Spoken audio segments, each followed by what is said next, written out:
우리에게 주신 하나님 말씀은 역대하 15장 1절에서 2절입니다.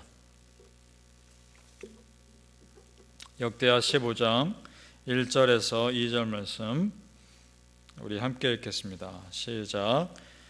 하나님의 영이 오뎃의 아들 아사랴에게 임하심에 그가 나가서 아사를 맞아 이르되 아사와 및 유다와 베냐민의 무리들아 내 말을 들으라.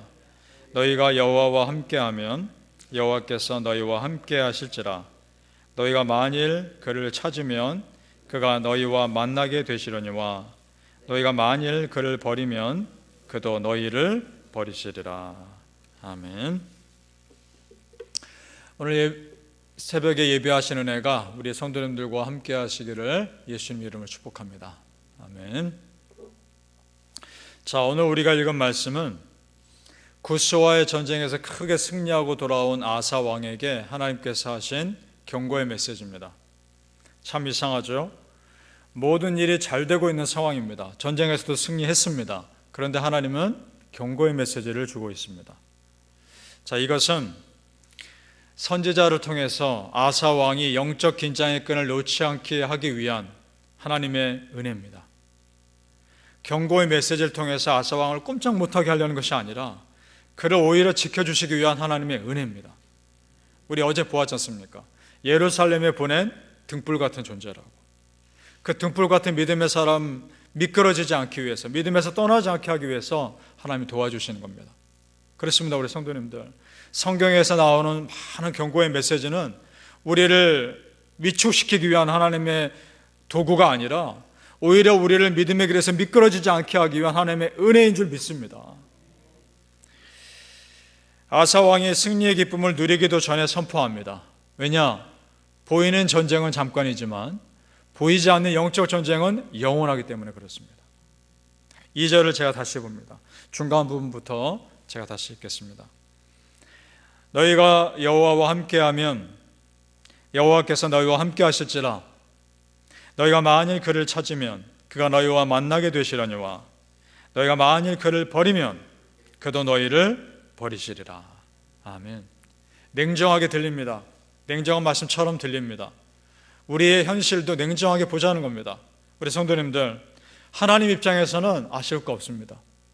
우리가 아쉬운 겁니다. 하나님 도와주지 않으면 내 마음대로 내 뜻대로 될 수 있는 것이 별로 없습니다. 구스와의 전쟁에서도 하나님 도와주지 않으면 그 두 배나 되는 그 군대를 어떻게 이길 수 있습니까? 하나님이 도와주셔서 이긴 겁니다. 무슨 일이 있어도 하나님 찾으시길 바랍니다. 그것이 우리의 살 길임을 믿습니다. 아멘. 더 귀한 것은 선지자가 이런 메시지를 전했을 때 아사 왕이 적극적으로 반응하고 있다는 겁니다. 이것이 훌륭합니다. 8절 말씀 같이 읽어볼까요? 15장 8절입니다. 시작.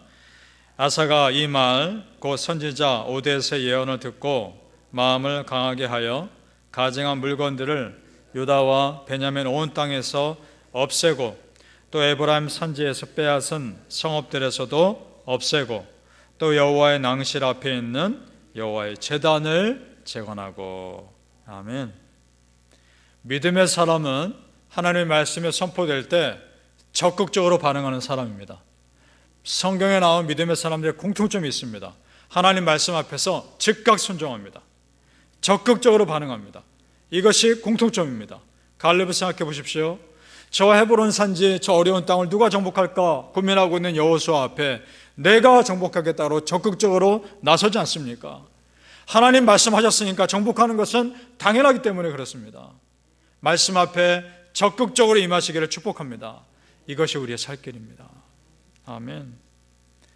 지금 아사의 입장에서 생각해보죠. 전쟁에서 마치고 돌아온 길입니다. 육체적으로도 그렇고 정신적으로도 피곤합니다. 그런데 지금 이 말씀이 선포되는 겁니다. 이 말씀 간단하게 말하면 이런 겁니다. 하나님이 네가 하나님과 함께하면 하나님이 너와 함께 하실 것이고 네가 하나님 떠나면 하나님도 너를 떠날 거다. 부담되는 말씀이죠. 그런데 이 말씀을 잘 듣고 있다가 그대로 행동하고 있다는 겁니다. 이것이 아사 왕의 훌륭한 점입니다. 자, 그럼에도 선지자의 메시지를 잘 새겨들었던 것이고 실천에 옮긴 아사 왕. 이 아사 왕에 대해서 8절에서 이렇게 말합니다. 마음을 강하게 하여 라고 되어 있습니다. 마음을 강하게 작심하고 있는 겁니다. 종교개혁을 해야 되는데 작심하고 지금 종교개혁을 들여간 겁니다. 얼마나 많은 반대의 사람들이 있었겠습니까? 작심하고 무슨 일이 있어도 뚫고 가리라 이 말하고 종교개혁에 들어간 겁니다. 성도님들, 그렇습니다. 순종은요, 때가 돼서 환경이 돼서 하는 것이 아닙니다. 순종은 지금 당장 하는 것입니다. 하나님 말씀이 선포됐을 때 지금 바로 순종하는 것입니다. 이것이 믿음의 사람의 길인 줄 믿습니다. 아멘. 여기서 아사 왕이 제일 먼저 순종한 것이 그럼 무엇일까? 이게 중요한 거죠. 그가 제일 먼저 한 것이 뭡니까? 가증한 물건들을 없습니다. 우상을 없습니다. 그 다음 한 것, 여호와의 제단을 재건합니다. 예배 잘 드리게 하는 겁니다. 예배를 회복합니다. 이것이 가장 중요합니다. 예배가 모든 신앙의 기본이기 때문에 그렇습니다. 예배는 아무리 강조해도 지나치지 않습니다. 생각해 보세요. 성도님들, 내가 시험에 빠지고 내 믿음이 흔들릴 때 나타나는 현상이 뭡니까? 예배 드리기 싫어집니다. 내가 믿음이 약해질 때 예배당에 나오기 싫어지고 예배가 드려지기가 싫어집니다. 사단은 아는 겁니다. 예배가 생명이라는 것을. 그래서 믿는 자의 삶에서 어떻게든 예배를 무너뜨리려고 그렇게 공격하는 겁니다. 그럼 우리는 반대해야 됩니다. 성도님들, 무슨 일이 있어도 예배를 지키시길 바랍니다. 예배를 적극적으로 지키시고 내가 할 수 있는 한 예배 자리를 사모하시길 바랍니다. 그래서 예배 가운데 말씀이 선포될 때 적극적으로 예민하게 반응할 수 있기를 예수님의 이름으로 축복합니다. 아멘. 그래서 우리는 사는 겁니다. 하나님을 전심으로 예배하는 자들에게 가장 크게 주시는 선물은 평안입니다. 샬롬을 주십니다. 아사왕도 마찬가지입니다. 하나님을 우선으로 섬기며 예배를 우선으로 했을 때 그에게 주시는 것은 평안이었습니다. 19절 말씀 보시겠습니다. 19절 제가 읽겠습니다. 이때부터 아사왕 제35년까지 다시는 전쟁이 없으니라. 아멘. 이때부터라는 말은 언제부터냐? 아사가 작심하고 마음을 강하게 하고 종교개혁을 시작한 그때부터 하나님 지켜주십니다. 믿음대로 살려고 했더니 하나님 주시는 것은 평안입니다. 아멘. 여기서 놓치지 말 것이 있습니다.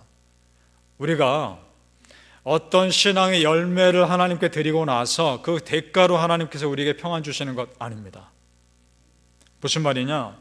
하나님을 예배하고 마음을 드리고 믿음대로 살려고 하는 그 과정 자체가 평안입니다. 여러분, 우리가 이 새벽에 나와서 하나님께 예배드리며 기도할 때 평안이 임하지 않습니까? 이 예배당에 나와서 기도하는 그 자체가, 그리고 기도 응답과 상관없이 내가 하나님께 기도할 수 있다는 것 자체가 위로 아닙니까? 그리고 매주 내가 하나님께 예배드리는 삶 자체가 기쁨 아닙니까? 그러니까 믿는 자의 삶 자체가 평안인 겁니다. 대가로 주어진 것이 아니라.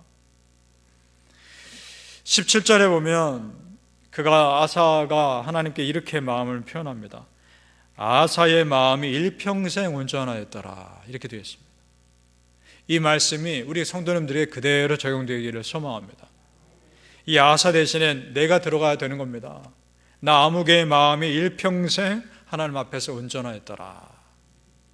여기서 온전하다라는 말의 뜻은 일관되다, 꾸준하다, 이런 말이 있습니다.